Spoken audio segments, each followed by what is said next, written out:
I just solo queued to eternity with a 60% win rate on Doctor Strange, and in this video I'm going to be going over everything you guys need to know so you can start climbing through the ranks on Doctor Strange. Doctor Strange is the best tank in the game right now because he does literally everything. Oh what, there's a tank here in front of me that I need to shoot to build my ult charge. Instantly quick burst him down to 1 HP. Easy kill. Oh, there's a DPS up here giving my team trouble. Let me just fly up here and one shot burst him. Oh, I need a big ult to win the next team fight. Eye of Agamotto, easily one shot anybody in the game.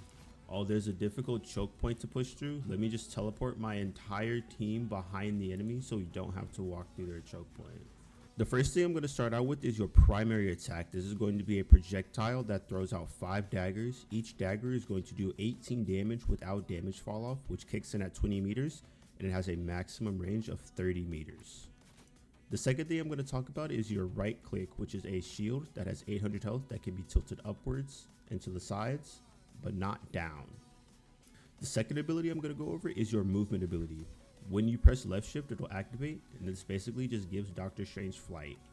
This is most commonly used to contest DPS players on high grounds and to set up plays with your ultimate. I'm looking at him. A trick that I like to do with my flight is to use it aggressively to always make the enemy think I'm about to ult. This gives you free space so often, and it can even bait out an enemy support ult like a Mantis or Luna. It's just going to look like this. You're going to fly into them and then just sink back down. Very basic play, but it gets you a lot of value. Bonus points, if you have your dark matter meter built up, you fly into their entire team, burst.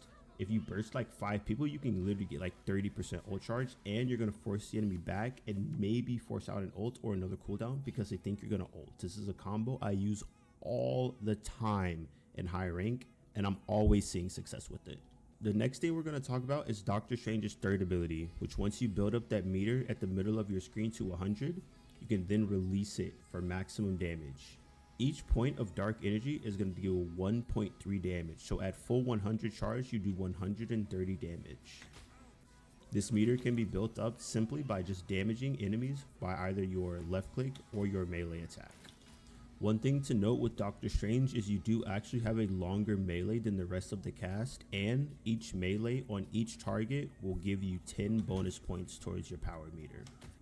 One thing to note is that if you're at 100 energy for too long, you'll start to see the eye in the middle start to jitter, and then you'll have an anti-heal debuff applied to you, where your teammates will not be able to heal you no matter what for a few seconds.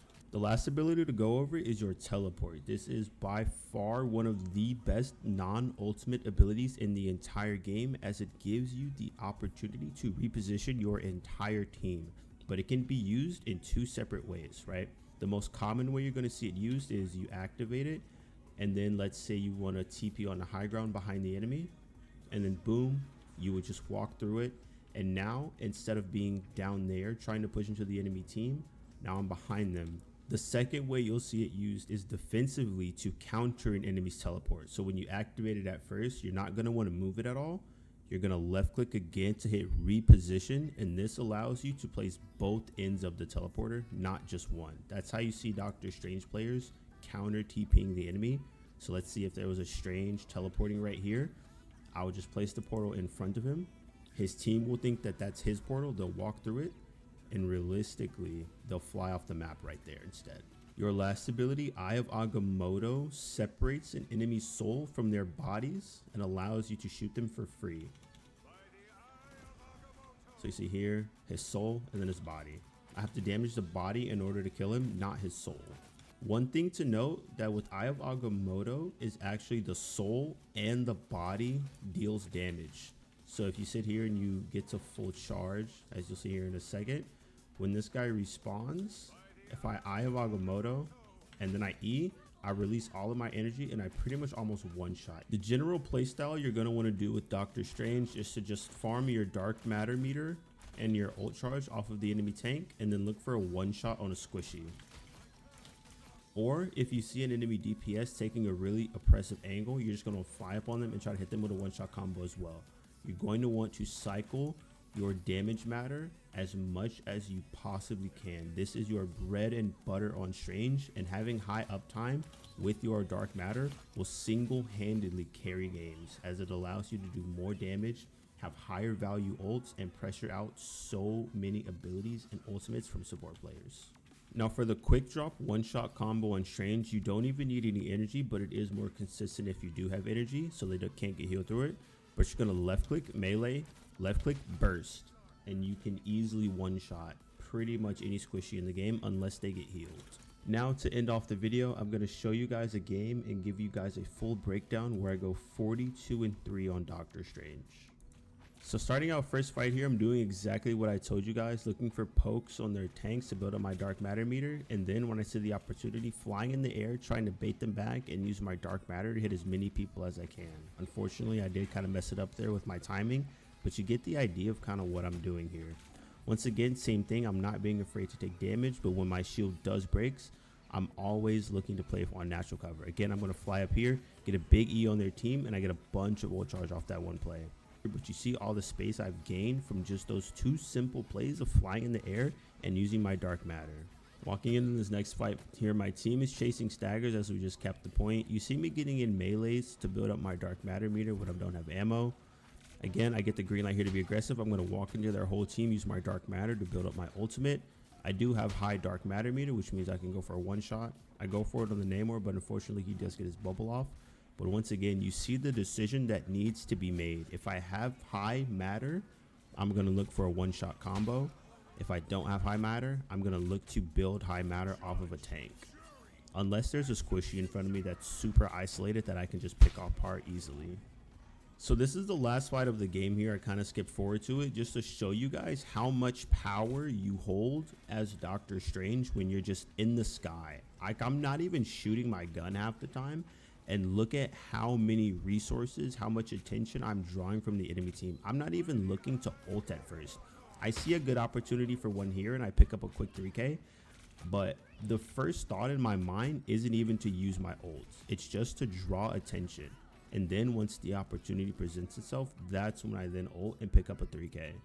Once again, guys, just to end off this video, I'm going to go over your gameplay loop one more time and kind of explain Doctor Strange. Your dark matter is everything. It is how you hard carry games, and you should make every play based off of your dark matter. You rarely want to ever use your ult if you don't have at least 40% dark matter. That's a safe number to kind of base it around. If you don't have 40 dark matter, you're not going to want to be using your ultimate because you can't get those consistent one shots.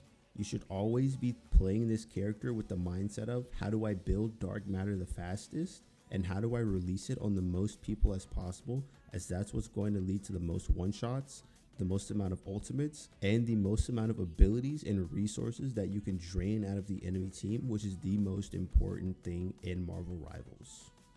Another super important thing you want to be thinking about when playing Doctor Strange is how can I use my flight to deny as many angles from the enemy as I can. If the enemy Hela is on high ground, the enemy Punisher is on high ground, it is your job as Doctor Strange to fly up there and not just kill them, but to try your best to pressure them off high ground so they're not just two-shotting your entire team and being super oppressive.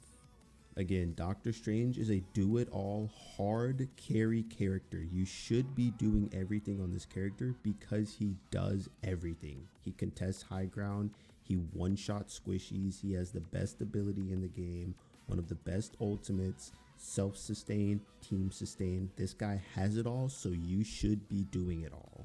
But that's going to go ahead and wrap up the video, guys. I've got another guide here on Groot that I dropped a few days ago, and I have an unranked to GM series that I'm doing right now. If you guys are interested, I'll post it here on my channel.